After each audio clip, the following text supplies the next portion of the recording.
আসসালামু আলাইকুম। আজকের এই ভিডিওতে আমরা ES6 এর one of the most important জিনিস নিয়ে কথা বলবো, যেটার নাম হচ্ছে ইটারেটর।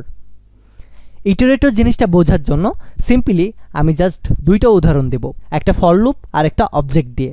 সো সবার শুরুতে আমি নর্মাল যে ফর লুপটা আছে এইটা ক্রিয়েট করব। সো এটার জন্য আমি ফর ক্রিয়েট করব অ্যান্ড এটার ভেতরে লেট i ইজ ইকুয়াল 0 দিচ্ছি, আমরা নর্মালি যেভাবে ডিক্লেয়ার করি। আমি আরেকটি কাজ করি, একটা অ্যারের ভিতর দিয়ে এই ফর লুপটা চালাবো। সো এটার জন্য অ্যারে ডিক্লেয়ার করি অ্যান্ড এই অ্যারের ভ্যালুটা আমি 1 থেকে 5 পর্যন্ত দিব।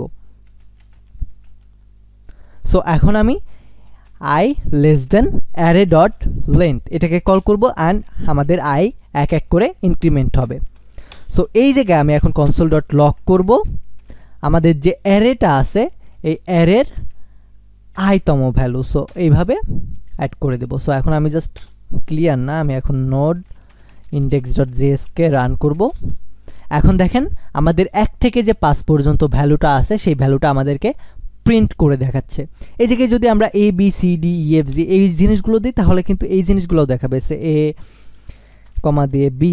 আমি যদি এই চারটা দিই আর এখন যদি আমি index.js কে রান করি, দেখেন আমাদের এই চারটা জিনিসই রিটার্ন করতেছে। সো এই জিনিসটাই আমরা একটা অ্যারের ভিতর দিয়ে অনেক ইজিলি কোন জিনিসটা অ্যাপ্লাই করে এটার ভেতরের যে এলিমেন্টগুলো আছে সেই এলিমেন্টগুলো জানতে পারতাম। এর আগের পার্টে কিন্তু এর 1-2 পার্ট আগে কিন্তু আমরা এই জিনিসগুলো নিয়ে কথা বলেছি। একটু মনে করার চেষ্টা করেন আপনি কি দিয়ে করতাম, ফর অফ লুপ দিয়ে।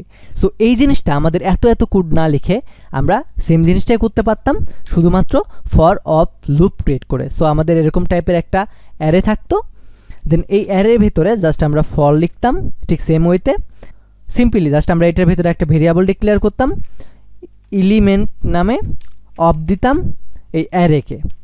জাস্ট এতটুকু করার পরে আমরা কি করতাম, আমাদের এই যে এলিমেন্টটা তৈরি করলাম এই এলিমেন্টকে কল করতাম। So console dot log element. এখন যদি আমি এটাকে রান করি, দেখেন আমাদের সেম আউটপুটটা দিচ্ছে। সো এই জায়গায় এই সেম জিনিসটা যেমন আমরা করতেছি অ্যান্ড এই জায়গায় যে জিনিসটা করছি আমরা এর থেকে ইজিয়ার ওয়েতে এই জিনিসটা করলাম। এই যে কাজটা হচ্ছে এই জিনিসটা হচ্ছে ইটারেবলের মাধ্যমে, অর্থাৎ আমরা যখন ফর লুপটা ক্রিয়েট করলাম এটাকে আমরা বলে দিলাম যে অ্যারে ডট লেন্থ এইটার ভিতরে এক এক করে 12, এই জায়গায় আমরা ইনক্রিমেন্ট করতে বলছি, এইটা এক এক করে ইটারেট হচ্ছে বা বাড়তেছে, এক এক করে আমাদের যোগ হচ্ছে বা এক এক করে আমাদেরকে রিড করতেছে। এই যে জিনিসটা করতেছে এটাকে মূলত বলা হয় ইটারেট, আর যে জিনিসটার ভিতরে আমরা ইটারেট করি এটাকে বলা হয় ইটারেবল। সো এই জিনিসটা আমরা বুঝবো কীভাবে, এটা বোঝার জন্য সিম্পলি জাস্ট আমি index.html ফাইল ক্রিয়েট করব এবং এটাকে অন করব, আমি ইন্সপেক্ট করব কারণ কনসোলে যাব অ্যান্ড এই জায়গায় আমাদের এই আউটপুটটা দিচ্ছে। আমাদের এইটা দেখার মুখ্যম বিষয় না। এই জায়গায় আসার পরে আমি একটা কাজ করব, জাস্ট নর্মালি এই জিনিসটাকে জাস্ট আপাতত কেটে রাখবো অ্যান্ড আমরা এই জিনিসটার ভিতরে গিয়ে দেখব যে এইটা আসলে ইটারেবল কি না। সো এটা চেক করার জন্য, যেহেতু এটা অ্যারে, এটাকে চেক করার জন্য আমি কনসোল ডট dir করব অ্যান্ড এইটার ভিতরে আমাদের এই অ্যারেটাকে জাস্ট সিম্পলি রেখে দেব। আর এখন যদি আমি আমাদের ব্রাউজারে যাই, এই জায়গায় আমাদের ব্রাউজার, এই জায়গায় আমাদের অ্যারে রিটার্ন করতেছে, এই জায়গায় জাস্ট আমি ক্লিক করব। দেন এইটার পরে যে আমাদের প্রোটোটাইপ আছে এই প্রোটোটাইপে আমরা ক্লিক করব অ্যান্ড একটু নিচে যাব, এই জায়গায় দেখেন সিম্বল ডট ইটারেটর এই জিনিসটা আমাদের দিচ্ছে, তার মানে এটা ইটারেবল। এই সেম জিনিসটাই আমরা যদি একটা অবজেক্ট ডিক্লেয়ার করি অ্যান্ড কনসোল ডট dir করি আমরা, তাহলে দেখেন এটা আমাদেরকে বলবে এটা ইটারেবল না। সে ফর এক্সাম্পল আমি লেট obj দিচ্ছি অ্যান্ড অবজেক্ট ডিক্লেয়ার করে অ্যান্ড অবভিয়াসলি এটা স্ট্রিং টাইপ, কমা দেন আইডি দিয়ে দিচ্ছি সে আমি 2, কমা দেন প্রফেশন দিয়ে দিচ্ছি আমি প্রোগ্রামার অ্যান্ড অবভিয়াসলি এটা স্ট্রিং অ্যান্ড এখানে ইন করে দিচ্ছি। এখন আমি এই অবজেক্টটা ইটারেবল কিনা এটা জানবো। সো এটার জন্য কনসোল ডট dir করব অ্যান্ড এটার ভিতরে আমরা অবজেক্টকে রেখে দেব।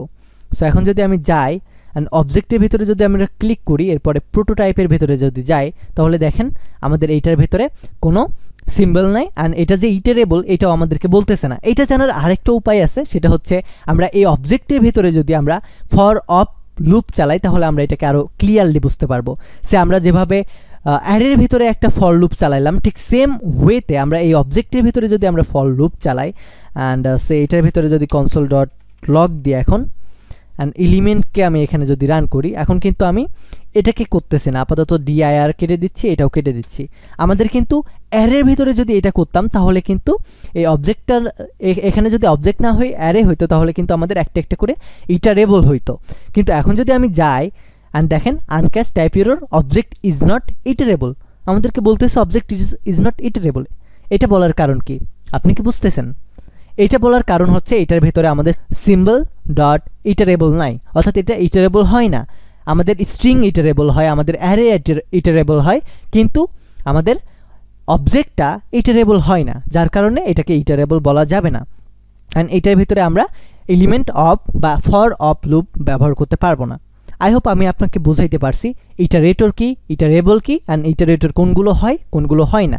এই ইটারেট নিয়ে অনেক অ্যাডভান্স ফিচার্স আছে যে জিনিসগুলো এক টিউটোরিয়ালে আলোচনা করা সম্ভব না। সো এই ভিডিওটা এই পর্যন্তই থাকবে। আপনার যদি বেটার কোনো সাজেশন থাকে তাহলে অবশ্যই আমাদেরকে কমেন্ট করে জানান। ধন্যবাদ, টেক এ রিস্ক।